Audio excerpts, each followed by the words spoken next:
നമസ്കാരം, എല്ലാവർക്കും Sheeba's bytes and വ്ലോഗ്സിൻ്റെ പുതിയൊരു വീഡിയോയിലേക്ക് സ്വാഗതം. ഇന്ന് ഞാൻ കപ്പ വെച്ചുള്ള ഒരു അടിപൊളി വിഭവമാണ് തയ്യാറാക്കുന്നത്. കപ്പ എന്ന് പറഞ്ഞാൽ എല്ലാവർക്കും അറിയാം, മരച്ചീനി എന്നും ചില സ്ഥലത്തൊക്കെ പറയും. അതിൻ്റെ കൂടെ കക്ക ഇറച്ചിയും കൂടി മിക്സ് ചെയ്തിട്ടാണ് ഇത് നമ്മൾ തയ്യാറാക്കാൻ പോകുന്നത്. കക്ക ഇറച്ചി എല്ലാവർക്കും അറിയാവുന്നതായിരിക്കും. ആലപ്പുഴ ജില്ലയിലൊക്കെയാണ് കൂടുതലായിട്ട് ഈ കക്ക ഇറച്ചി കിട്ടുന്നത്. അത് ബാക്ക് വെട്ടേഴ്സിലാണ് ഉണ്ടാകാറ്. അപ്പം ഇത് ധാരാളമായിട്ട് കിട്ടുന്ന ആ സ്ഥലങ്ങളിലുള്ള റെസ്റ്റോറൻറ്റിലൊക്കെയാണ് ഈ ഒരു വിഭവം നമുക്ക് ധാരാളമായിട്ട് കിട്ടുന്നത്.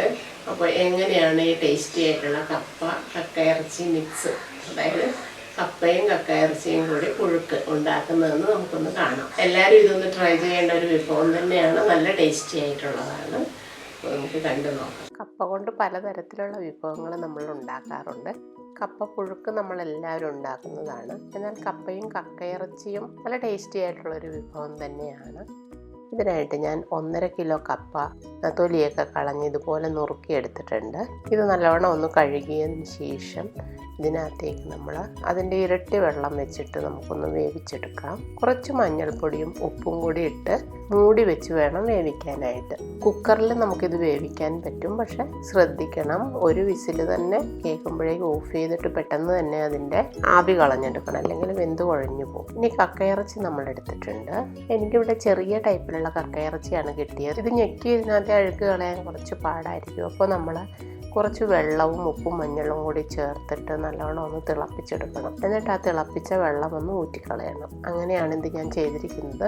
ഇത് അതിന് മുന്നേ നല്ലവണ്ണം കഴുകിയെടുക്കണം. 5-6 പ്രാവശ്യമെങ്കിലും കഴുകണം. കുറച്ച് വിനാഗിരി കൂടി ഒഴിച്ച് കഴുകുകയാണെങ്കിൽ അതിൻ്റെ ആ ഒരു ഉളുമ്പ് മണമൊക്കെ മാറിക്കിട്ടും. ഇതിനകത്ത് കുറേ മണലും കക്കയുടെ പൊട്ടൊക്കെ കാണും. ഇനി ഇത് മഞ്ഞൾപ്പൊടിയും ഗരം മസാലയും കുരുമുളക് പൊടിയും ഒരു ചെറിയ കഷ്ണം കുടംപുളി, ഒരു ചുളപ്പുളിയുടെ ഒരു 1/4 ഭാഗമൊക്കെ എടുത്താൽ മതിയാകും. പിന്നെ ഉപ്പും കൂടി ചേർത്തിട്ട് അതിനൊപ്പം തന്നെ വെള്ളവും കൂടി വെച്ച് നമുക്കിതൊന്ന് വേവിച്ച് വറ്റിച്ചെടുക്കണം. വലിയ കക്കയിറച്ചിയാണെങ്കിൽ അതിനകത്തുള്ള അഴുക്ക് നമ്മൾ ഞെക്കി കളയണം. കക്ക ഫ്രൈയുടെ ഒരു വീഡിയോ ഞാൻ ചെയ്തിട്ടുണ്ട്, അതിൽ കൃത്യമായിട്ട് കാണിച്ചിട്ടുണ്ട്. നിങ്ങളതൊന്ന് കണ്ടു നോക്കണം. കപ്പയും കക്കയിറച്ചിയും നമ്മൾ 2 അടുപ്പിലായിട്ട് വെച്ചു. നമുക്ക് അതിനുള്ള അരപ്പ് തയ്യാറാക്കണം. പച്ചമുളക് എടുത്തിട്ടുണ്ട്, ചെറുത് 3 എണ്ണം, 10-12 ഉള്ളി, ചെറിയ ഉള്ളിയാണ്. പെരിഞ്ജീരകം വേണം 2 ടേബിൾ സ്പൂൺ, ഒരു കഷ്ണം ഇഞ്ചി, 1.5 ടേബിൾ സ്പൂൺ കുരുമുളക്, 3-4 അല്ലി വെളുത്തുള്ളി, കുറച്ചധികം തന്നെ കറിവേപ്പില. പിന്നെ നമുക്ക് തേങ്ങ വേണം, 1 മുറി തേങ്ങ എടുത്തിട്ടുണ്ട്. പിന്നെ കുറച്ച് മഞ്ഞൾപ്പൊടി. ഇത്രയും കൂടി ചേർത്തിട്ട് ഇതൊന്ന് നമ്മൾ ചതച്ചെടുക്കുകയാണ് ചെയ്യുന്നത്. ചതച്ചെടുക്കുമ്പോൾ നമ്മൾ ശ്രദ്ധിക്കാനുള്ളത്, ആദ്യം തന്നെ ഈ പെരിഞ്ജീരകവും കുരുമുളകും കൂടി ഒന്ന് മിക്സിയിലിട്ട് ചതച്ചെടുക്കണം. അതിന് കുറച്ചധികം സമയം എടുക്കും. അതുകൊണ്ടാണ് അത് നല്ലോണം ഒന്ന് അരച്ചതിന് ശേഷം നമ്മൾ ബാക്കിയുള്ള സാധനങ്ങളും കൂടി ഇട്ടിട്ടൊന്ന് ചതച്ചെടുക്കുകയാണ് ചെയ്യുന്നത്. അല്ലെങ്കിൽ അത് അരയാതെ പോവും. അതുകൊണ്ടാണ് കക്കയിറച്ചി ഇടയ്ക്കൊന്ന് തുറന്നിട്ട് ഇളക്കി കൊടുക്കണം. ഇളക്കി കൂട്ടി വെച്ചതിന് ശേഷം ഒന്നുകൂടി മൂടി വയ്ക്കുക. ഇപ്പം ഏകദേശം വെള്ളമൊക്കെ വറ്റിയിട്ടുണ്ട്. ഇനി നമുക്ക് ഈ പുളിയൊന്ന് എടുത്തങ്ങ് മാറ്റിക്കളയാം. കപ്പയൊന്ന് തുറന്ന് നോക്കാം. കപ്പയും ഇപ്പം നല്ലോണം വെന്തിട്ടുണ്ട്. പെട്ടെന്ന് വേകുന്ന കപ്പയായിരുന്നു. ഞാൻ അരപ്പ് ശരിയാക്കിയ സമയത്ത് തന്നെ ഇത് നല്ലോണം വെന്ത് കിട്ടി. ഇനി ഇതിൻ്റെയും വെള്ളം നമ്മൾ ഊറ്റി കളയണം. നല്ലോണം അതിൻ്റെ വെള്ളവും ഊറ്റിയതിന് ശേഷം അതിനകത്തേക്ക് നമ്മൾ വേവിച്ച് വെച്ചിരിക്കുന്ന കക്ക ഇട്ട് കൊടുക്കാം. ഈ സമയത്ത് നിങ്ങൾ വേറൊരു രീതിയിലും നിങ്ങൾക്ക് ചെയ്യാം.